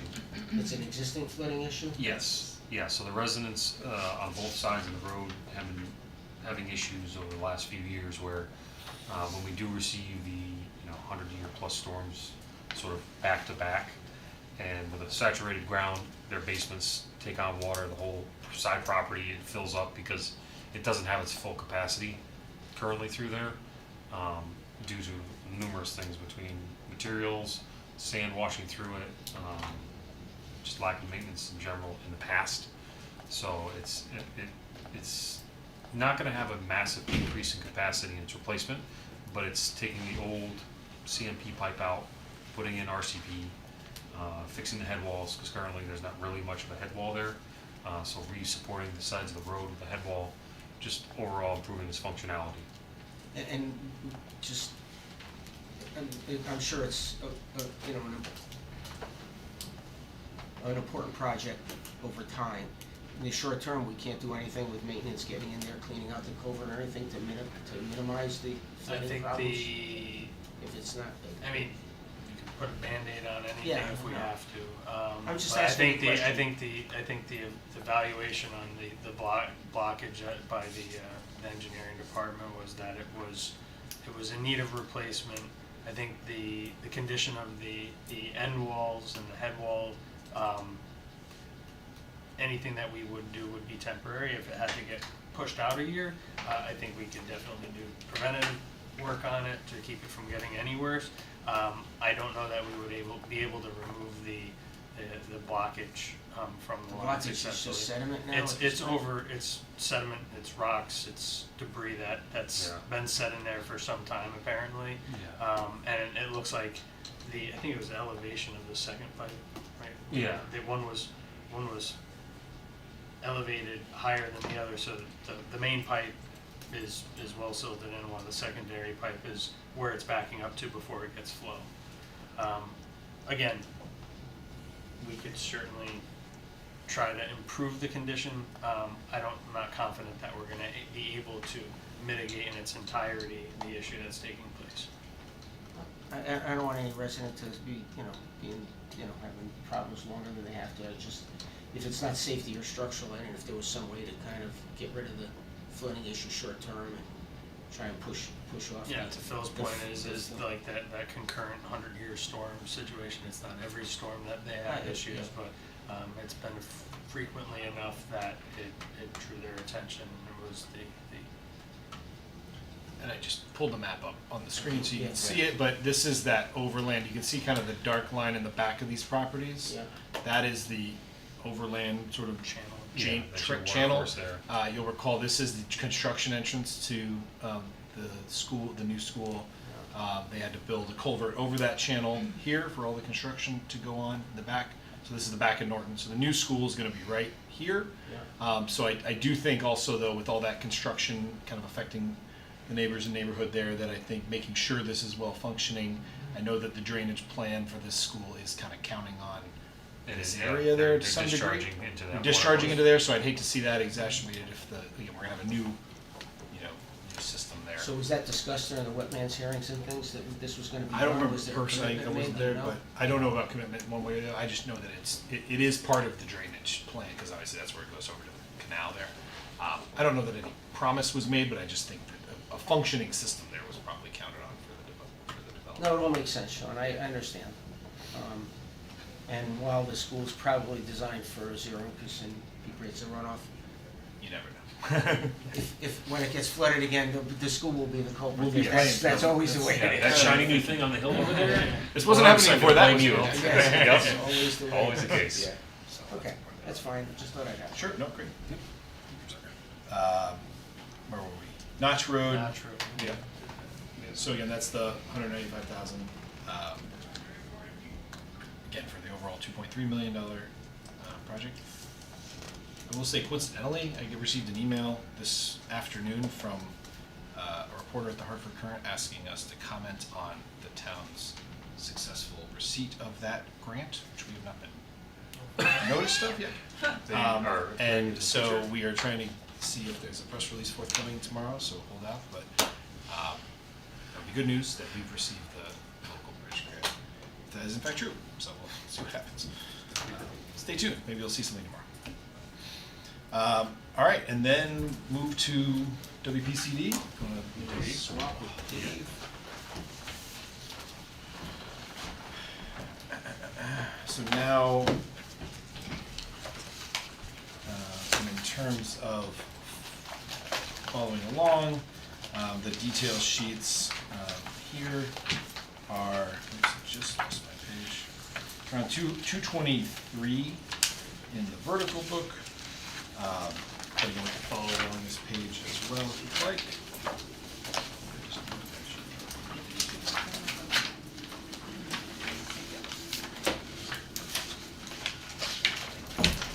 Here it is. Page, let's see here, 224, 223, 224 is the first one.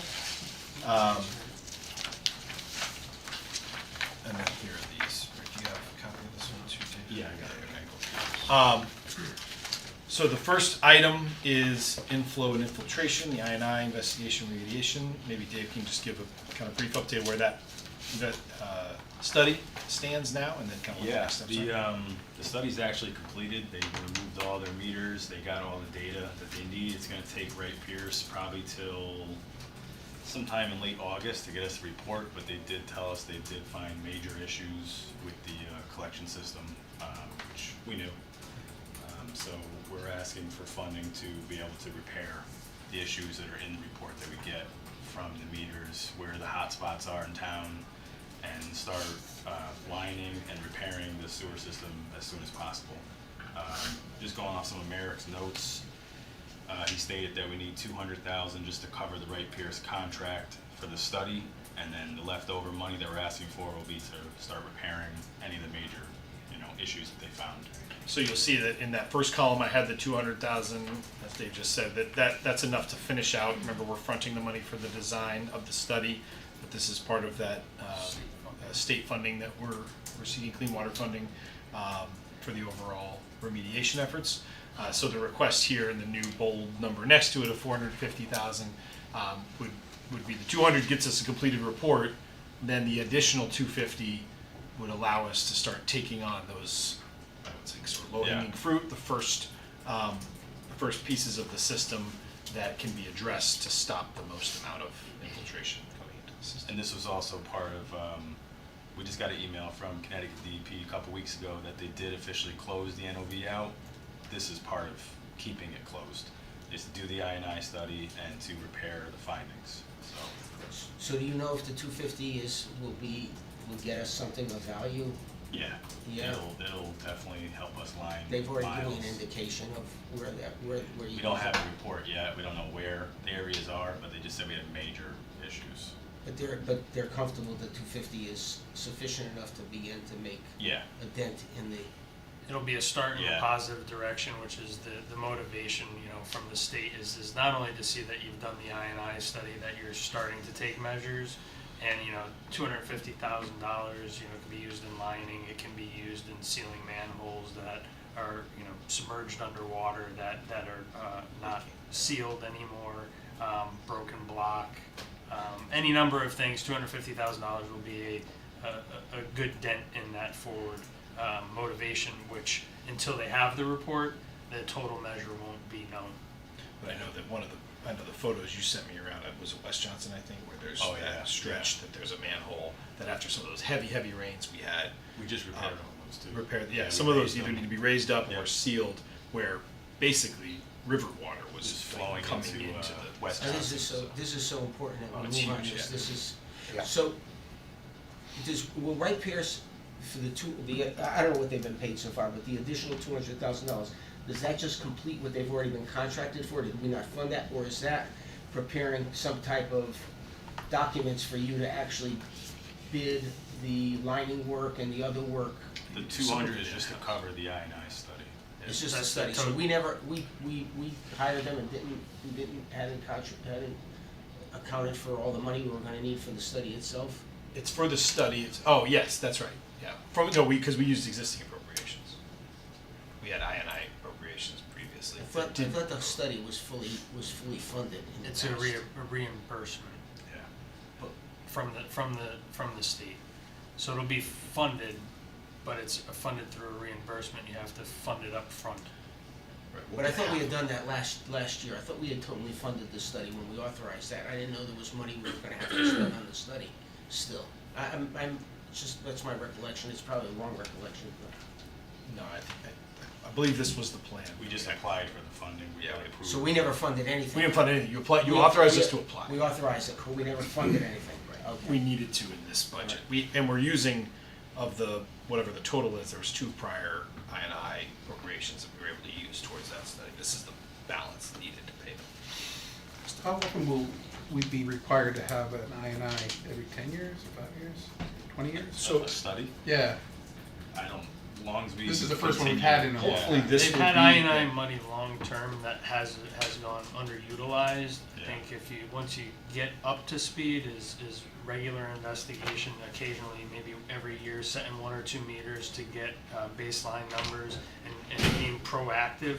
You shouldn't see, moving forward, as long as it's managed like that, you shouldn't see this happen again. Okay, so we, as long as we stay up on top of it, then we should. Yeah, I think, if we're able to fund this 450 and get some experience now under correcting as many of these as we can, I could see another request in another year or 2 for additional money for more. Hopefully we're having success with all of those and seeing our levels come down and seeing everything that we need, Well, we be bought successful. some new equipment last year, right, for this? Yeah, we have a camera. Yeah. Camera. Engineering utilizes and.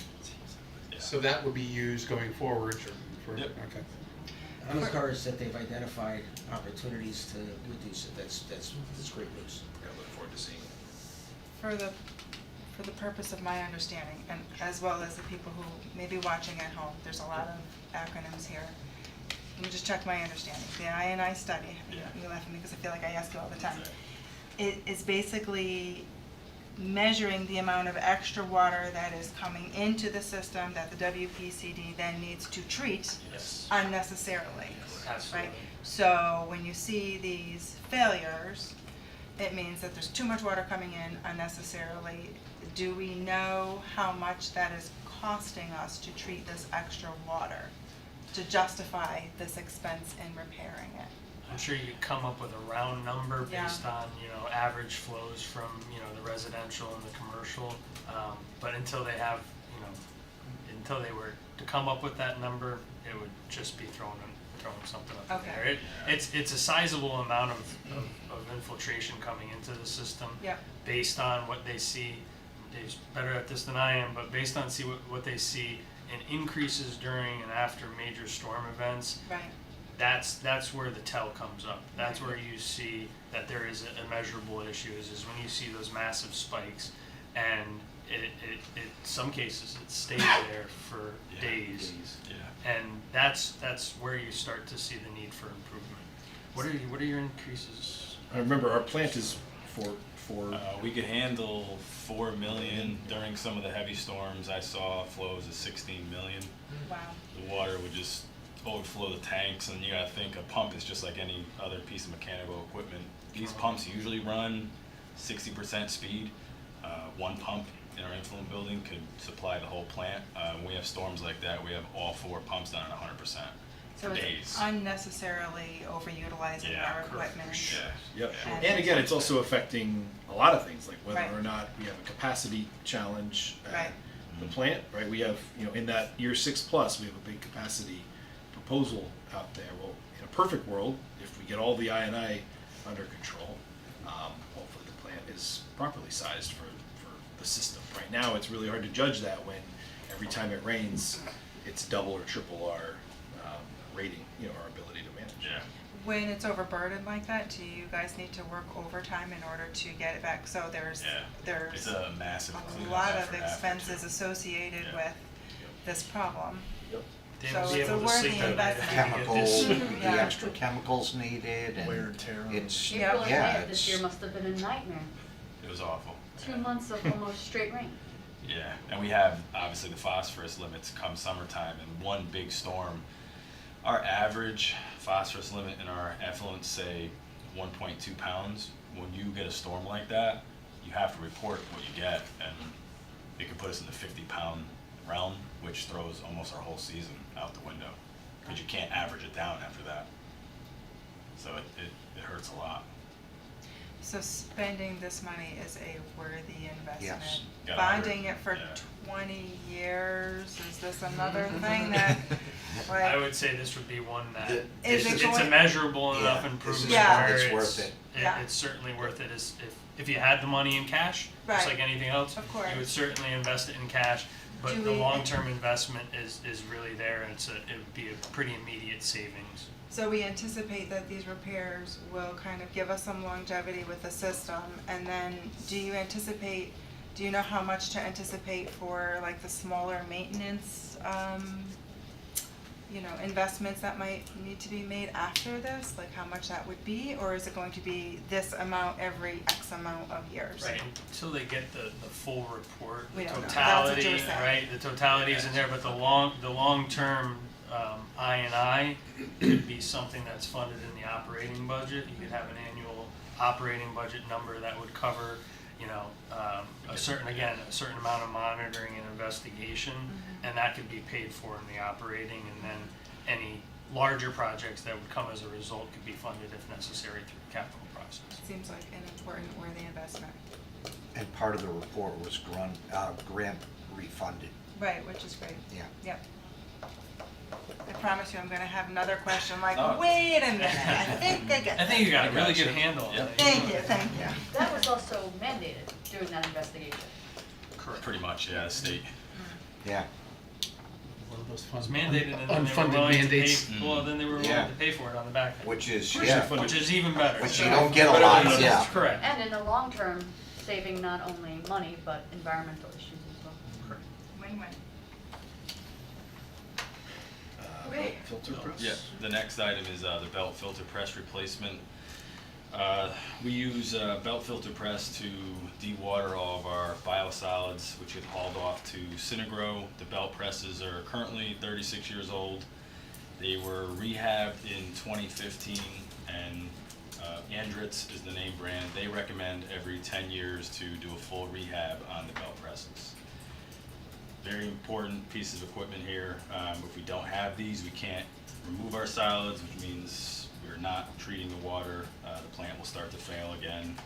So I'm trying to be preventative with this to at least get one rebuilt per year. We have two of them, Yeah, right? we have two. And this is the cost of one. So you Of see one. there's one in year 3, I think, also. or year 2 or 3 Yeah, in the this is the capital. most cost-effective way, because if you replace the unit entirely, you're looking at 1.5 million to 2 million to get a study done, look at other dewatering equipments, and then, get the construction to get a new one. But I would just keep rebuilding these as we need to every 10 years. Do they both get the same amount of use? Yeah, we alternate them weekly. So the other one could fail before the 2 years, right? Yeah, it's recommended every 10 years. We're at the 10-year mark, They so were I'd like both to. done in 2015? Yes. Yep. And if you can't remove your solids at the WPCD, then we cannot remove our solids at our homes, is that correct? So another worthy investment? Yes. Thank you. Yes.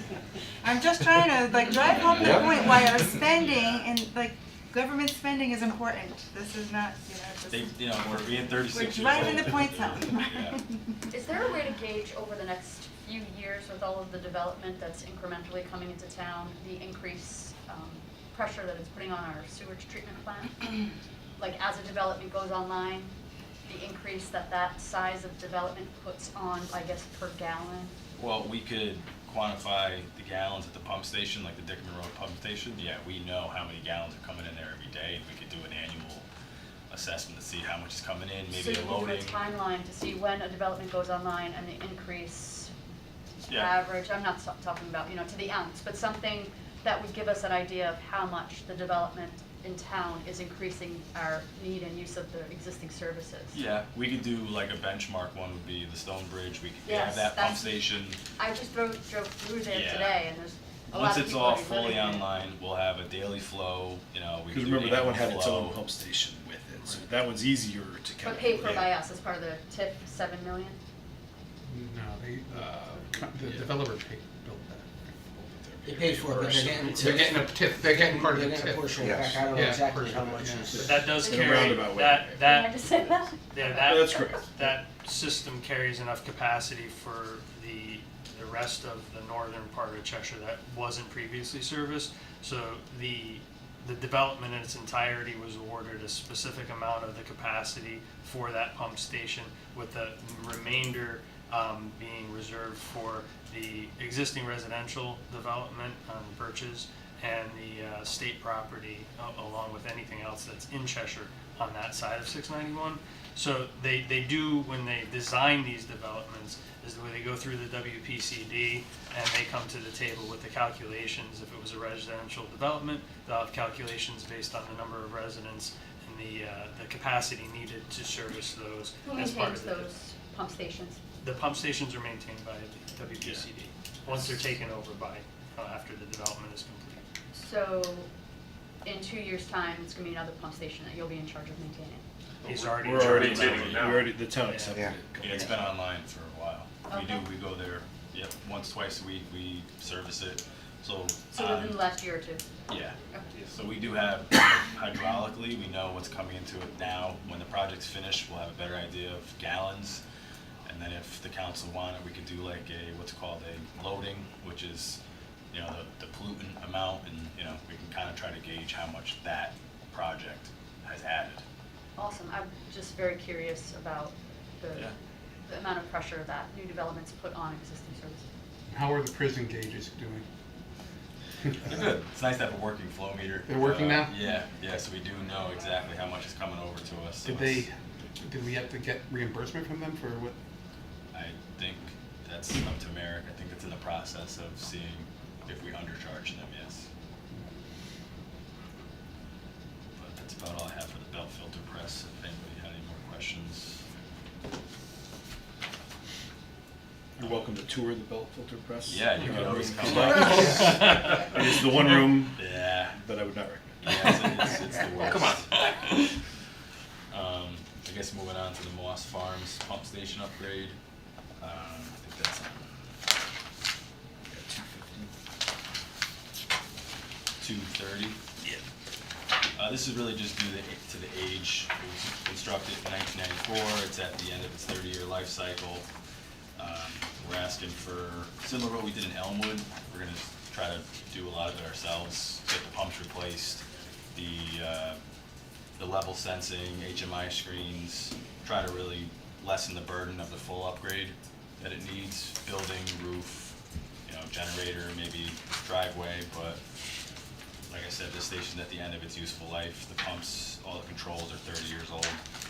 This is located on Orlington Court. I don't know if you guys heard that area, but So you're thinking another 1.25 next year to finish it, or you're hoping not to? I'm hoping to knock that number down. Yeah. 250 does the pumps definitely need it. The Yeah. building itself, the roof, I think it's being evaluated, but Yeah. that's probably worst case scenario, because 1.25, but It's really not a big station. It's 2 submersible pumps. We could pretty much do it ourselves. We could wire it in ourselves. Level control system, there's really not much to it. So we're hoping to try to save some money that way. so that second piece of it might get pushed out to the year 6+ category. Yeah, That's what How many years old is it? 30. It's scary because my firm designed it. You remember it yearly. I'm still alive and we're replacing stuff at 30 years later. It's like, it doesn't feel good, so. But look how far, like, it's really done a good job, it's met its life. Yeah, I well would designed. say kudos, right? It's going strong. It'd be more embarrassing if it only lasted for like a Right, I know. Yeah, Yeah. right. Then he wouldn't have Yeah. They're embarrassing professionally, but not personally. All right, the UV. Yep, so the UV disinfection, we have to treat for coliform 6 months out of the year. This UV system is Trojan. It was put in the 2015 upgrade.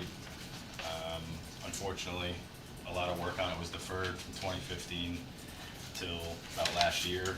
I replaced a full, so we have 4 banks, they're called banks. Each bank has, say, 60 bulbs, 60 balances. We have a brand new bank ready to be installed, we need 3 more.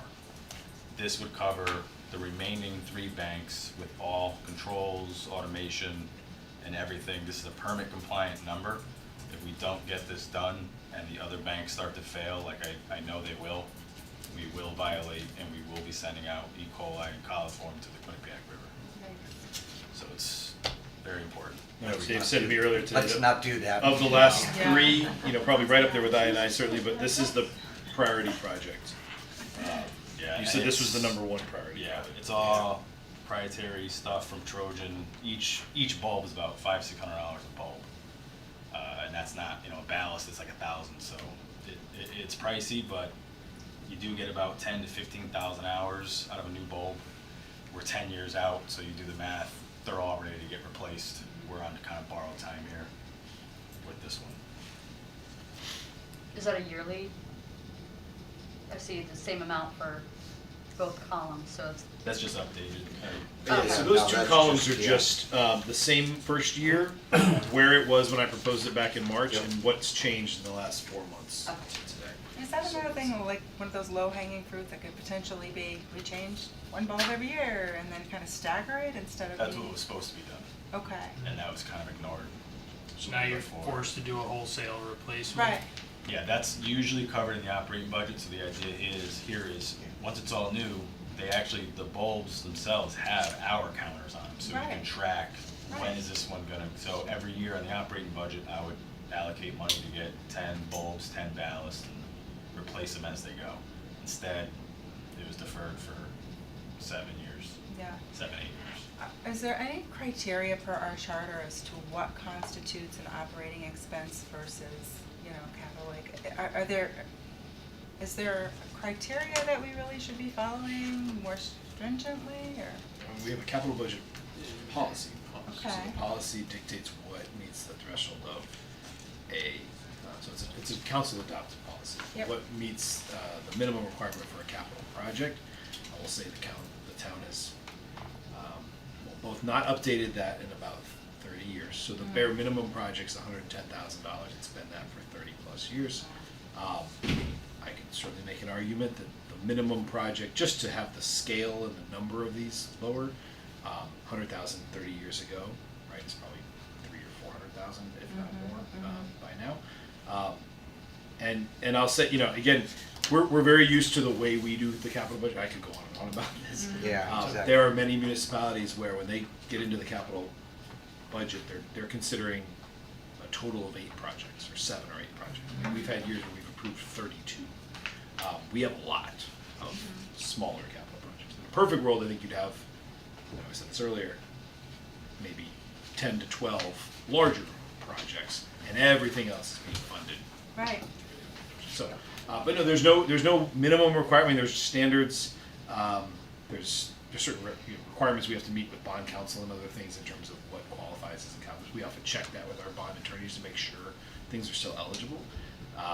The other requirement we have under the charter is that in aggregate, you should be no time limit before the last charter change. But the charter requires anything over $500,000 to go to referendum.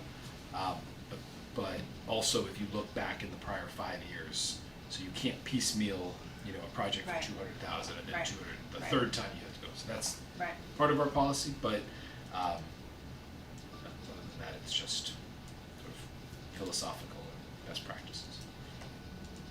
Gotcha, thank you.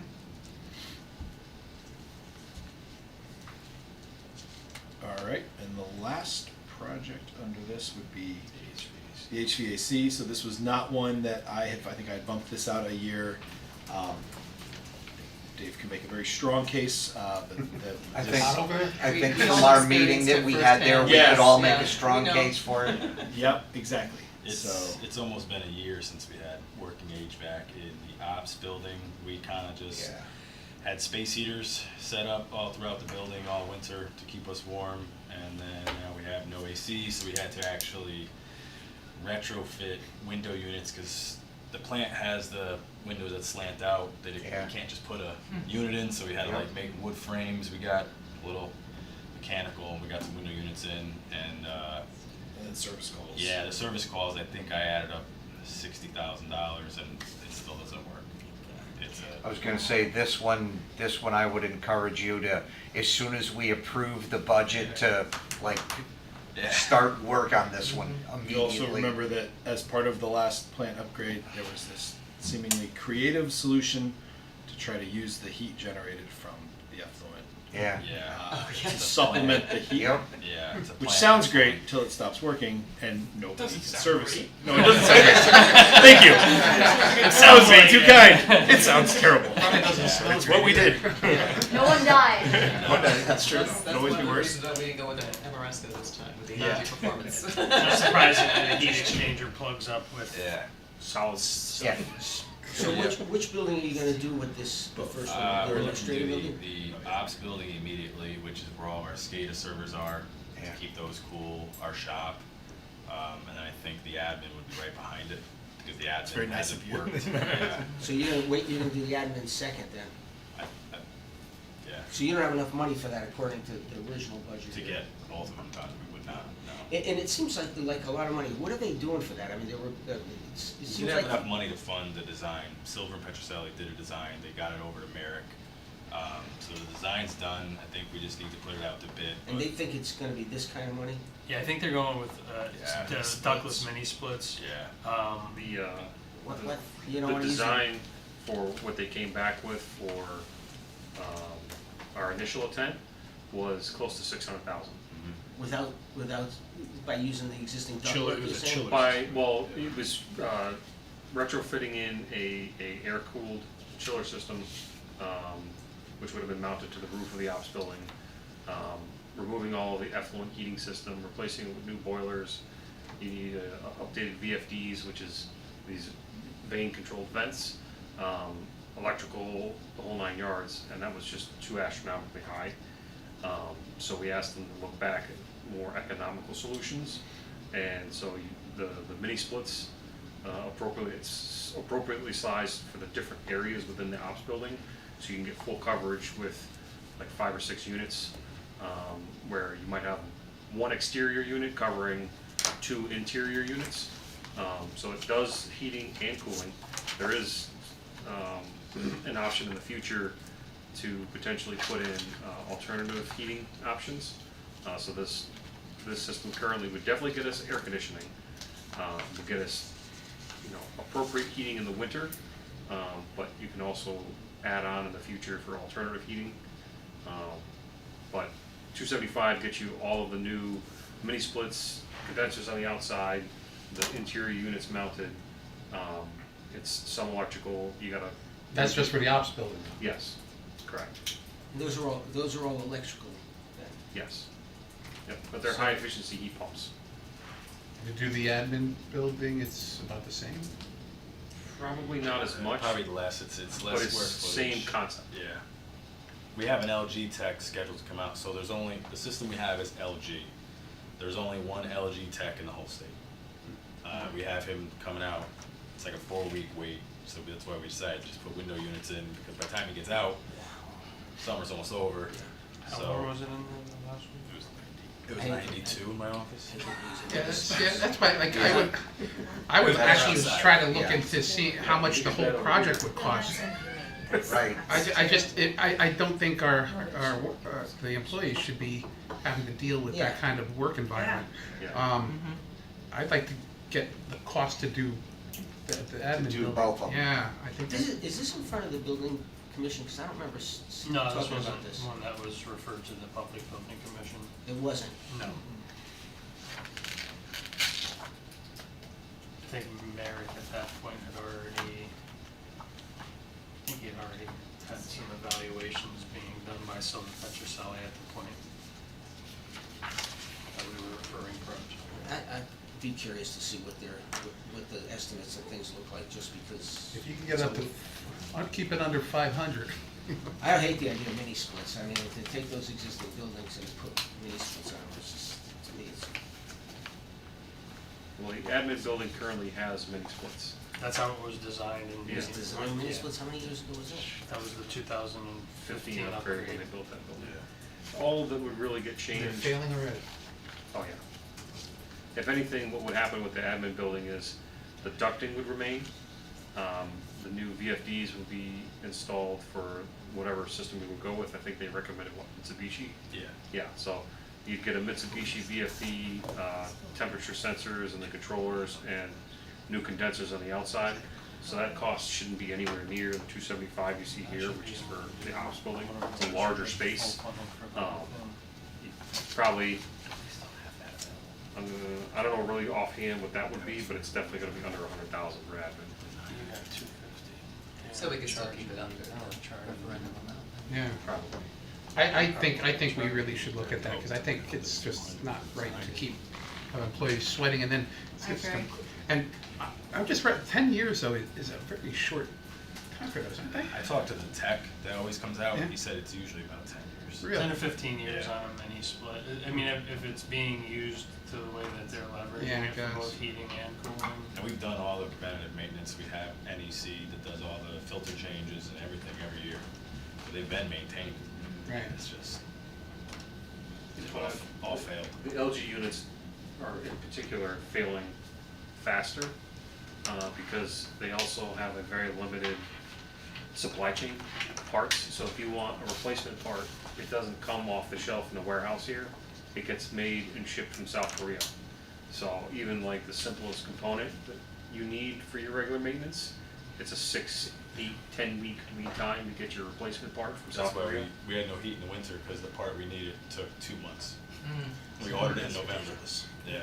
So you got us the cost for that? Yeah, we'll talk with Merrick. I know, I just saw an email this morning from our design firm about an update on those numbers for the admin building. So we'll make sure we can provide that for you guys. Phil, we also have, like, we have, last year, the council approved 250,000 for this. So I think of the design, that's not all design, so we still have the existing appropriation, right? I believe so. Yeah. I don't know. I just looked, like, on the sheet that we sent around last, there's still Yeah. 220 left, so I think this is in addition. So we'll get it, we'll answer for the next Clarify. meeting, but I'm not sure if what's being asked here is for the entire, the 275 is the remainder. So you think you might be able to both buildings? Yeah, I mean, because I right now think it's the 221, I total- don't know for sure, and again, Merrick's not here right now, I know he Yeah. was handling this one, so I'll get that answer when he's back tomorrow. Yeah. We just ordered or had our contractor order a ductless mini split for replacement of a failed Mitsubishi unit at the Public Works garage, and that unit, I mean, depends on the size obviously, but that was less than $15,000 installed, so we could look at the total I'm scope gonna of the say, so if project. you're only doing that and you're just replacing. I think you could, for what you How many do you have over there, 4 or 5? I haven't seen the plans. At which building? Yeah. In total number of units. And again, it depends Yeah, on the you size. said of You it. have 2 condensers Yeah. outside. Yeah. I don't remember how many interior control, how much it covers interior for, because those ones don't have like a wall split. Yeah. It's strictly VFDs like these to the condenser. So you have the entire building coverage off of 2 exterior condensers. So those are the part. Right. Yeah, we can get a total measure. Yeah, Merrick's been championing that one Yeah. more than either of us. Yeah, I'm meeting with them tomorrow, so I'll get cleared up on what those are. And that concludes the engineering, public works, sewer and water. I will say, just because we have only one other project, with the exception of the fire truck, at least under CIP for bonding. We do have, just because I don't know if we'll do a standalone meeting for this, we have the Mixville Recreation Area Improvements Phase 2. Remember, we're in receipt of the $1 million steep Yeah. grant. That's the required, we would need to make the appropriation, we haven't done that part yet. So just a reminder, in case there's any questions now, or if you want me to come back with any questions, or have John Gullett come in to speak to it in any more way. I know you approved the application for him, so we kind of talked about it at that time, and if not, that's fine too. But that's that 1.247 million that you see up there. And then again, at least for bonded projects, that's everything on the first year list, with the exception of the fire truck. I know we don't have any other capital budget workshops yet on the schedule. I know that's one thing we want to kind of either circulate now or following, kind of look at some potential. It's a really, really tough time to get everyone together, I know, this time of year. So other than that, we do have CNR. There are a few smaller projects. We could go through those now or at the next meeting. They're smaller. I know we're already kind of hitting close to the 2-hour mark here, so just cognizant of time. Just know that those are on that second page that I handed out. Because again, we have these are again non-bonded projects, PIT, school security projects, and replacement IT. Maybe kind of put those together with the fire truck and have another budget workshop to kind of hit those CNR items. But while we have these folks here, I don't know if there's any questions on. There is a $33,000 request there for it's a ATV for the WPCD. For the plant. Right now, the current process, or that he's driving a, We basically drive the F-250 around the plant all day when we got, small trips back and forth, or going down near the river to weed whack and keep, that updated, or if John, the lab guy, kind of has a tow behind wheelbarrow, it'd be nice to have an ATV vehicle just to drive around and pick up some heavy pumps instead of getting a pickup truck every time. right. And then the other item was a new sander and salter for our mason. It's pretty up there in age. So those together are the 33,000. So you guys do your own plowing and maintenance? Yeah, we plow all the stations, the plant. We take care of, so 10 pump stations. You have a maintenance person? Or We're just, They're all we're everything. They all take turns? Yeah. So again, we don't have to go through them now, but that's the only one up here, other than those smaller light duty vehicles, including police cruisers and others that you'll find under the vehicle replacement fund. Which again, maybe we hold that for the next meeting and kind of talk through some of those. Let's try to do a catch-all. Just to have at least hit all the first year items, and then you're in a position to kind of try to decide how many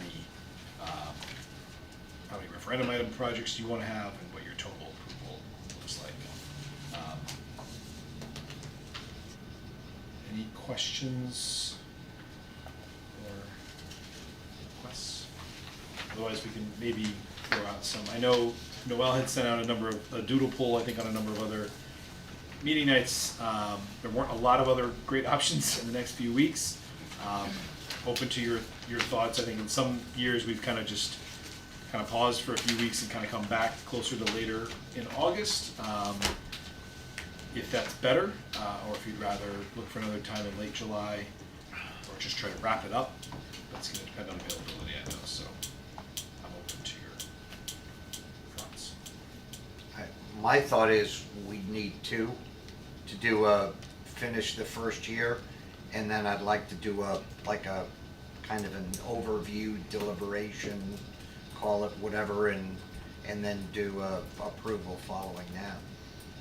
The only kind of deadline is late August, probably first maybe day or two of September potentially, if you have any referendum projects. So we do need to get those. Yeah, I'd like to do out it there before before. I'd like to Yeah. I'd like to get them some HVAC before the summer is out. That's fine too. So. All right, so why don't you send around something for the last, or from now until the end of July, and let's see what we can get for And dates. has anybody had any kind of availability changing in terms of days or hours, or, because we kind of moved these till 7, but sometimes we can do 6:30 or 6 if it's better. But I don't know, I know it depends on the day for some folks, so if anything's changed, just either let Noel know, or if you're more available now, then Were there 3 or 4 months dates ago. we had agreed on for July, Noel? There weren't any No. available. Only up until tonight. Okay. There weren't any that had more than 6, I think 6 people was the most we had, right? Yeah. Which can be okay, but we just want to make, it may be impossible to get all 9 for every, Yeah. even tonight, I know we won't, it's unlikely we will. Just a tough time of year. Yeah. Okay. All right. Seeing no members of the public, we'll dispense with number 4 and move right into number 5. Alex, entertain a motion. Second. All in favor? We are adjourned. Thank you all. Thank you, everybody. Thank you. And- Thank you. Yeah.